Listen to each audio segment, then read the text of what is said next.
Mwiriwe neza nk'uko bisanzwe Sonia yigira neza tukaba turi kuri podcast umunsi wanjye kumwe na mugenzi wacu Ange Zaire. Ange ameze neza Yego meze neza. tugiye kuganira nane ku ijambo ry'Imana. Ange ndamubaza ibibazo bagisubiza. Nta kibazo. Ese Ange kuri wowe gusenga ufata ute cyangwa se wumva gusenga ari iki? Kuri njyewe gusenga bifata nko kuganira n'Imana, kwinterakitinga n'Imana mu kumva nawe ukabasha kuyumva nawe ikakumva. Nko gusenga sometimes nyine bisaba kuba uhuje Imana umutima wawe n'Imana. Ange urakoze. Ikindi kibazo nakubaza, ese umuntu wakiriye agakiza cyangwa se wamenye Yesu Kristo ariko muri iyi minsi akaba ari kugenda acika intege cyangwa yumva hari ibiri kumugora byinshi biri kumujyana kure y'ubwiza bw'Imana, nihe nama wamugira cyangwa se n'irihe humure wamuha muri uyu mwanya? Urakoze cyane. Icyo ndagisubiza ko nanjye I've been there because like nabaye muri icyo gihe nyine wumva wagiye kure y'ubuntu bw'Imana.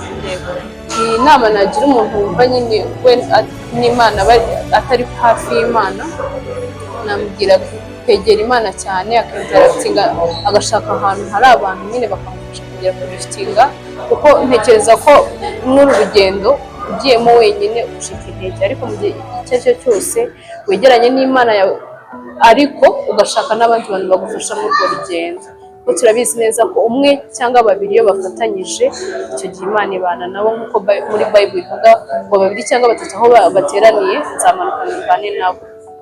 Ikintu nabwira umuntu wumva ari gucika intege muri uru rugendo, yegera Imana, yego asenge wenyine, afate ibihe byo gusenga wenyine, ariko cyane cyane yegera ahantu azi hari abavandimwe bashobora kumufasha kugera ku zuba.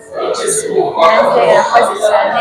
Ange, ikibazo nakubaza, ni iki gitabo cyo muri Bible cyo muri Bibiliya kijya kigufasha? Ese niye message wakuyemo wumvishije ko bakiri ubuzima cyangwa se kigihindura ku buzima bwawe? Igitabo cyo muri Bible navuga nka verse yo muri Bible mu Bakorinto ba mbere 10:13 aravuga ngo kuko ntacyo Imana idushyiramo itabasha kudukuramo, ahubwo izaturindira muri byo. Nta kigeragezo na kimwe mu isi kidasanzwe, ahubwo Imana ibiducishamo kugira ngo ihagarare natwe muri byo kandi iturinde, hanyuma niturinda tuzatanga amashimwe imbere yayo. Urakoze kubana natwe uyu munsi. Urakoze cyane kubana natwe.